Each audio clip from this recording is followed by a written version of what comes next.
Kalau kita melihat dari supir bus yang seperti ini, seharusnya kan kalau ada masalah di bus itu, ya udah dia harus berhenti dan kemudian mencari alternatif atau bus lain. Mungkin terjadi kerugian, tapi itu lebih baik dibandingkan sampai terjadi kecelakaan dan menewaskan 11 orang seperti ini.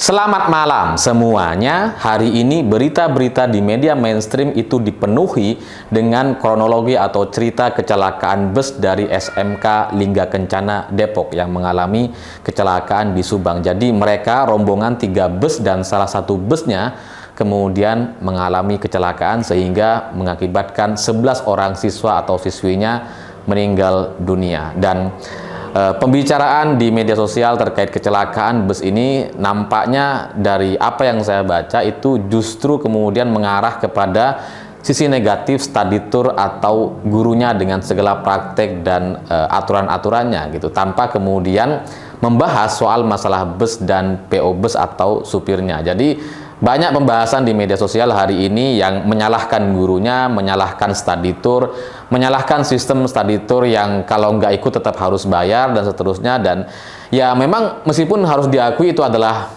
fakta dan itu yang juga saya alami sejak saya masih sekolah SD dulu, dan sekarang juga anak-anak saya juga mengalami yang kalau tidak ikut study tour itu tetap harus bayar dan seterusnya.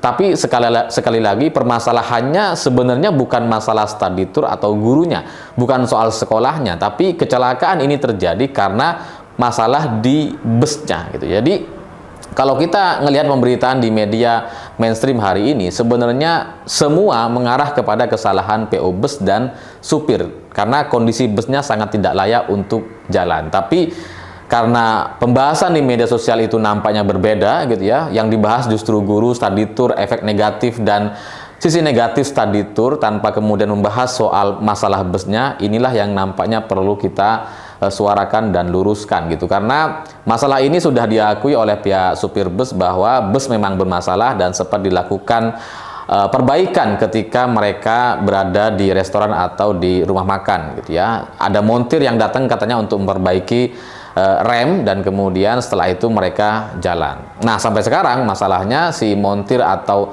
orang yang memperbaiki bus ini belum ketahuan identitasnya atau belum ada di kepolisian, sehingga ini kemudian cukup meragukan apakah benar-benar ada montir datang untuk memperbaiki ataukah ketika ini diperbaiki gitu ya, ini bisa dinyatakan tidak layak jalan sebenarnya, karena kecelakaan ini terjadi beberapa menit setelah mereka keluar dari rumah makan tersebut, sehingga nampaknya gitu ya dalam analisa saya ini nampaknya masalah di bus ini memang sudah tidak layak jalan, tapi kemudian mungkin supirnya tetap nekat untuk jalan. Apalagi pihak kepolisian dan KNKT sudah menyampaikan bahwa tidak ada jejak rem di lokasi, dan bahkan saksi mata di lokasi itu mengatakan bahwa bus seperti bus mati, mesinnya mati, tapi kemudian tidak ada klakson, hanya ada lampu berkedip begitu, sehingga ini yang kembali meyakinkan saya bahwa nampaknya memang busnya sudah sangat-sangat bermasalah sejak di rumah makan tadi, tapi kemudian dipaksa untuk jalan.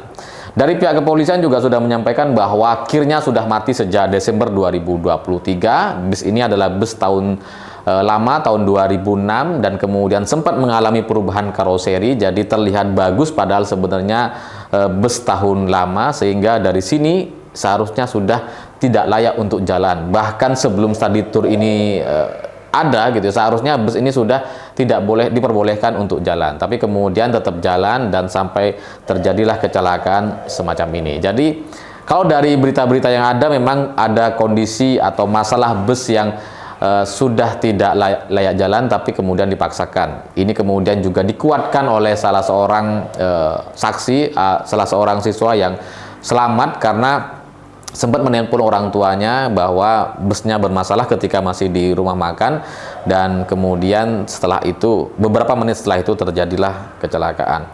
Jadi kalau dari banyaknya pemberitaan terkait kecelakaan di Subang ini, dari kesimpulan saya sama sekali bukan masalah soal guru, soal yayasan, soal sekolah atau soal study tournya gitu ya. Sama sekali bukan kesalahan mereka. Jadi kesalahan kecelakaan ini murni karena kesalahan bus yang memang tidak baik dan supirnya yang tetap melanjutkan perjalanan ketika bus seharusnya tidak boleh untuk jalan. Dan setelah itu baru kemudian PO busnya karena menyediakan bus yang tidak ada kirnya, tidak lolos, tidak ada registrasi soal perubahan karoseri dan tidak ada kirnya sejak 2023 lalu. Jadi ya, untuk teman-teman yang menyalahkan soal yayasan study tour yang dianggap negatif karena sudah terjadi banyak sekali masalah atau kecelakaan study tour siswa ya, yang memang sejak tahun 2000-an itu berkali-kali terjadi, ada banyak korban jiwa. Yang kecelakaan maut seperti sekarang ini bukan yang pertama gitu ya, sebelumnya bahkan ada yang lebih parah lagi.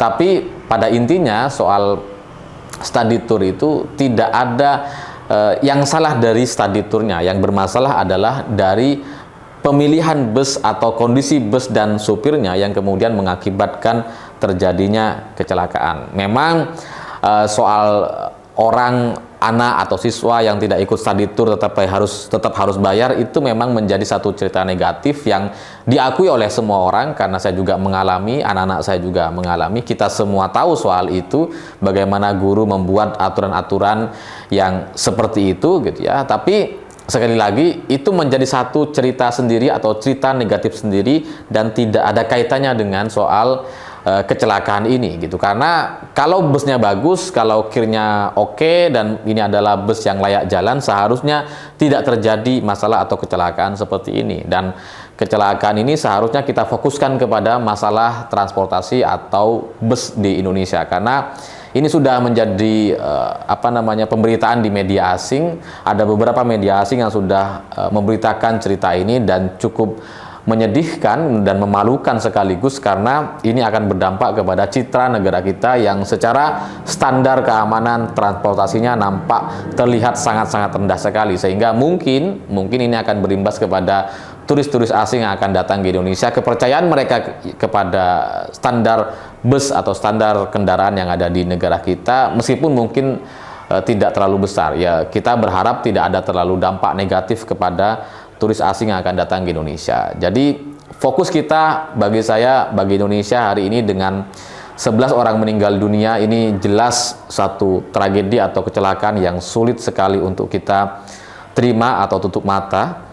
Maka dari kejadian ini seharusnya pemerintah melakukan evaluasi, pihak kepolisian, Polri juga harus melakukan evaluasi terkait apa yang mungkin bisa mereka lakukan agar tidak terjadi masalah yang serupa. Karena masalah ini kan terjadi, kecelakaan ini terjadi karena ada masalah bus rem ya, dan kemudian memang ternyata tidak ada kirnya sejak 2023 lalu. Nah, bagaimana caranya pemerintah atau Polri atau instansi terkait untuk kemudian memastikan atau meminimalisir terjadinya bus yang tidak layak jalan kemudian bisa ngangkut rombongan? Ya, saya nggak tahu bagaimana ceritanya, tapi bagi saya gitu ya, ke depan seharusnya ada sistem atau aturan yang kemudian membuat PO bus itu tidak bisa kemudian jalan atau tidak bisa menerima rombongan tanpa ada surat-surat yang lengkap atau ada uji kelayakan kendaraan yang baik, sehingga kalau terjadi kecelakaan di lapangan atau di jalan itu murni karena memang terjadi karena situasi atau lingkungan gitu ya, bukan karena masalah busnya atau masalah memang tidak layak jalannya. Jadi ini nampaknya perlu dibuat aturan seperti itu, dan kemudian untuk supir busnya ini juga perlu diberikan pemahaman nampaknya bahwa kita memang masih supir-supir bus itu masih masuk dalam kategori yang belum punya sisi leadership gitu ya, sehingga nampaknya ke depan para supir bus atau supir apapun itu perlu diberikan bimbingan leadership, karena bagaimanapun mereka punya tanggung jawab gitu ya. Mereka harus punya kedewasaan atau kejernihan dalam berpikir agar tidak memaksakan sesuatu, karena mereka bagaimanapun membawa banyak orang ya, meskipun jumlahnya hanya 50 orang, tapi bagaimanapun ini adalah nyawa yang harus dipertaruhkan, sehingga seharusnya untuk supir bus, supir truk itu ke depan bisa minimal standarnya itu sama seperti pilot atau masinis gitu ya, punya pemahaman terkait leadership dan keamanan, sehingga di jalan ketika terjadi masalah-masalah seperti ini bisa mengambil tindakan yang baik, bukan hanya sebatas memikirkan soal target atau sampai atau harus tetap jalan apapun kondisinya. Karena kalau dari sisi saya, kalau kita melihat dari supir bus yang seperti ini, seharusnya kan kalau ada masalah di bus itu, ya udah dia harus berhenti dan kemudian mencari alternatif atau bus lain. Mungkin terjadi kerugian, tapi itu lebih baik dibandingkan sampai terjadi kecelakaan dan menewaskan 11 orang seperti ini. Dan pelajaran untuk guru-gurunya, untuk yayasan atau sekolah-sekolah di Indonesia, mungkin ke depan juga perlu diperhatikan soal bagaimana mereka memilih bus atau PO bus, karena ya mungkin tidak semua guru tahu soal pemilihan bus itu. Mungkin sebagian hanya berfokus kepada soal harga, soal kenyamanan, soal desain, soal kelegaan dan sebagainya, tanpa kemudian melihat soal kelayakan jalan gitu, seperti kir dan karoserinya seperti apa. Ini mungkin ke depan juga perlu diperhatikan, sehingga dari 11 orang yang meninggal dunia hari ini dari siswa dan siswi SMK Lingga Kencana ini, seharusnya kita bisa ambil satu pelajaran penting untuk semua guru agar ke depan tidak terjadi masalah-masalah yang seperti ini. Sehingga kalau memang ada kendala gitu ya, di soal harganya yang nggak masuk, soal jarak tempuhnya harus dikurangi dan sebagainya, itu harus tetap diutamakan dibandingkan tetap memaksakan perjalanan dan jarak yang jauh dengan harga yang pas-pasan. Sehingga ya bagi saya study tour itu bukan hanya soal budget atau soal desain bus atau soal kelegaan atau soal fasilitas di dalam busnya, tapi yang terpenting adalah keselamatannya. Dan ini nampaknya yang perlu dipikirkan. Jadi ke depan tidak terlalu fokus kepada budget atau jarak tempuh atau desain-desain yang tidak terlalu perlu, karena yang paling penting adalah soal keselamatan siswa dan guru-gurunya gitu. Sehingga ya semoga keluarga yang ditinggalkan diberikan ketabahan, semoga 11 orang siswa yang meninggal dunia diberikan tempat terbaik di sisinya, dan semoga ke depan tidak terjadi lagi masalah-masalah seperti ini. Dan sekali lagi, ini adalah masalah banyak pihak yang harus diselesaikan juga oleh semua pihak terkait. Sehingga kalau ditanya siapa yang salah, bagi saya yang salah adalah PO bus dan busnya. Sehingga ke depan perbaikan harus dilakukan agar tidak terjadi masalah yang menyedihkan seperti ini. Saya pikir itu. Terima kasih sudah menonton. Begitulah kura-kura.